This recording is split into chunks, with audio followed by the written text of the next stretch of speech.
Hello, so this video is to introduce you to Writing to Learn best practices. In front of me, I have what I send as orientation documents for new instructors for Writing to Learn. So if you're new to Writing to Learn, you will either get a print version of this from me in person or I will email it to you.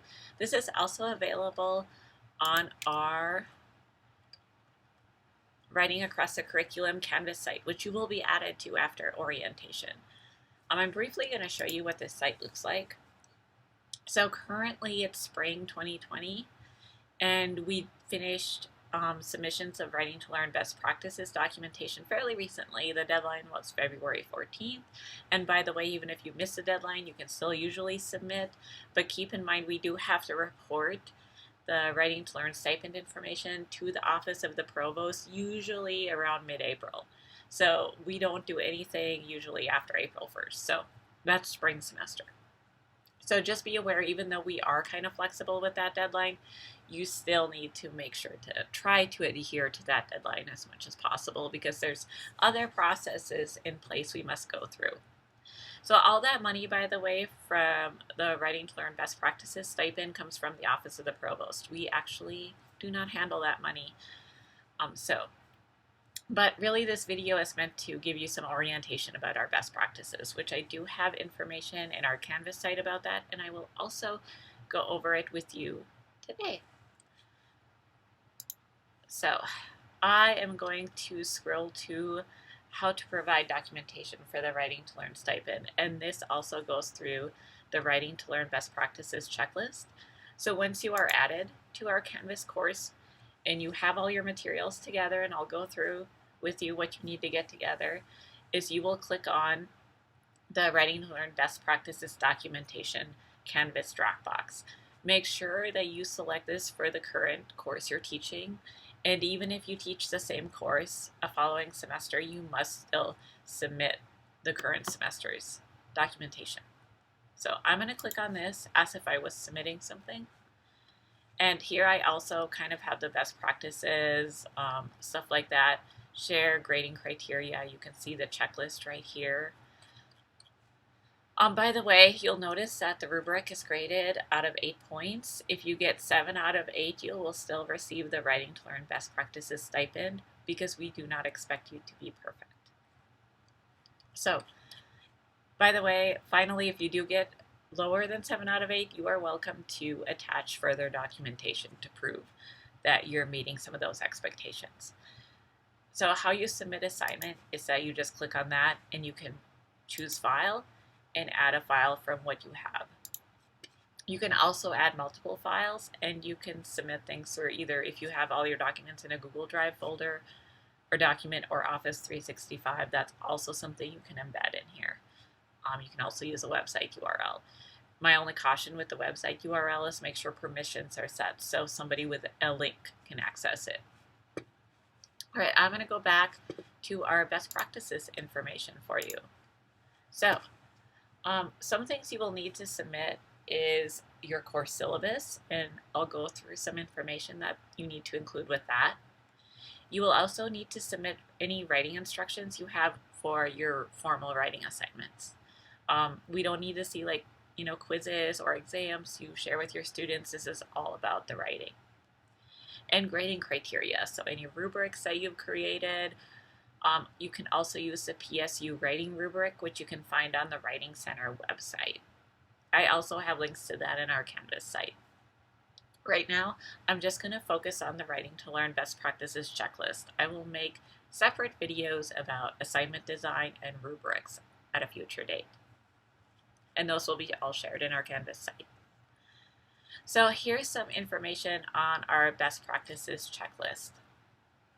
So we have a Writing to Learn statement of intent we ask you to create. This is a discussion of how writing is used in your course. So I'm going to scroll down and show you my current Writing to Learn statement of intent.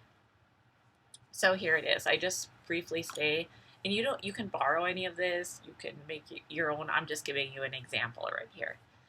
I share this as a Writing to Learn course. In this course, you will compose at least 7 pages of formal writing.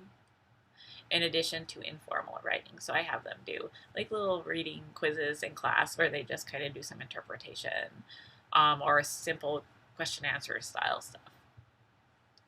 All writing assignments are listed in the syllabus. Each assignment will have a separate assignment sheet along with a rubric for grading. So I just kind of give them the bare bones of what is covered in the course. You can be a little bit more specific here if you wanted to and talk about specific assignments students might do. I do mention that a little bit briefly. But you're just sharing how writing is used in the course. You could focus more broadly too if you wanted on workplace writing or writing in your discipline. You also need to include what is called a philosophy of writing. And I'm just going to scroll back up as that is also part of our best practices. It's kind of combined with the statement of intent. So it might look like they're one thing. They're actually two separate things. So I'll bring you back down to my writing to learn statement or philosophy of writing. So here I just kind of focus on writing as versatile. It's complex. Sometimes we write to reflect. Sometimes we write to a specific audience to argue a case, things like that. So I just share that it's a complex kind of art. I don't really say too much about what writing will do in the class. It's just my own philosophy. So these are things that you have to write yourself. They're brief statements. We're not looking for anything too long or lengthy here, and you can use mine as samples to think about. Other things in the Writing to Learn Best Practices checklist is that you need to share the link between the writing and the course grade. So it needs to be clear to the students that they must pass the writing component in order to pass the course.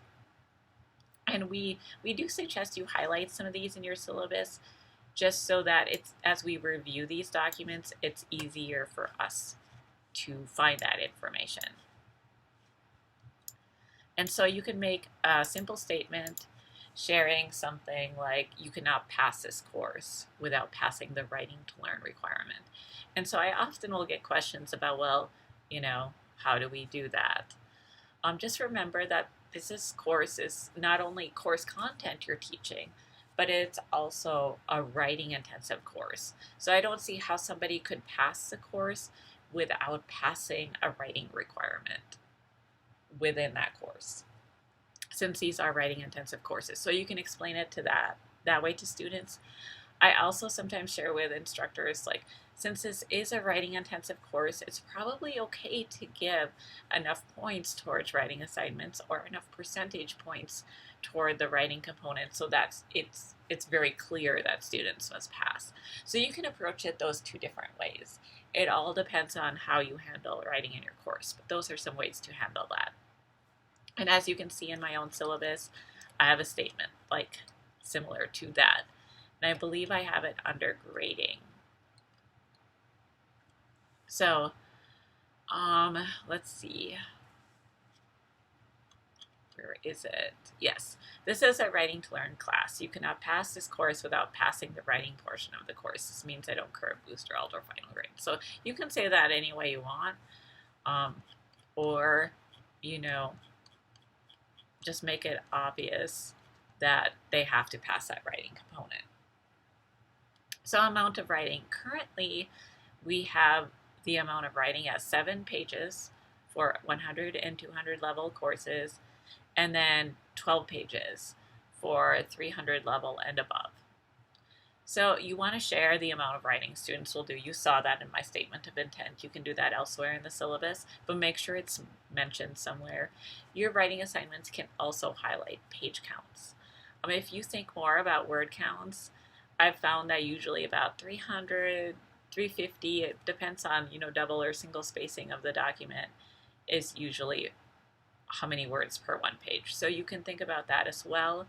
But for Writing to Learn Best Practices, just think about that as page numbers, because that is a lot easier, I think, for people to kind of review. But we do have a brief statement about how to think about that in terms of word counts in our Writing to Learn Best Practices description in Canvas. List of due dates. Make sure to highlight all due dates in your syllabus. Share when these writing assignments are due. We're looking that students clearly know when written assignments are due in your class. So share those due dates. Those can be in your syllabus and the course schedule, or they can also be in the assignment sheets, or both. It's okay to have these in both areas. Instructions for writing assignments. So I always create separate instructions for all my different writing assignments. I would upload them to the best practices site. I will go through another video that kind of goes through writing assignment design, so how to design your writing assignments and how to create rubrics. So look for that. But really, you also need to submit those writing assignment descriptions to earn the best practices stipend. And when you do that, make sure to also include the grading criteria. Again, you can use the PSU writing rubric, or you can create your own. I'm also available to work with you on creating rubrics, and there will be a video that also goes through those things. You also need to share with students how they will get feedback on their writing. This can be a statement in your syllabus that shares all feedback will be shared in Canvas.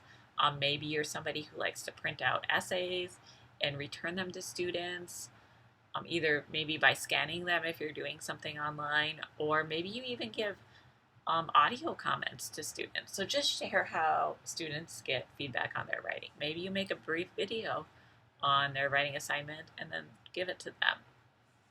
So just share a brief statement so students are aware how feedback is given and where they can find it. Academic honesty statement. I think this is kind of an obvious no-brainer thing, but you need a plagiarism policy. The university does have, under student rights and responsibilities, Article 30 talks about academic honesty. And so you could copy some of that into your syllabus. You can craft your own statement. You can see how I articulate it in my sample syllabus.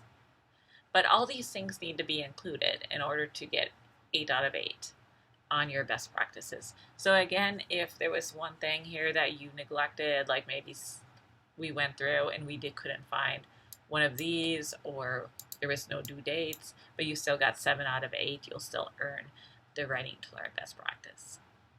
Thank you for listening, and if you have any questions, please reach out to me.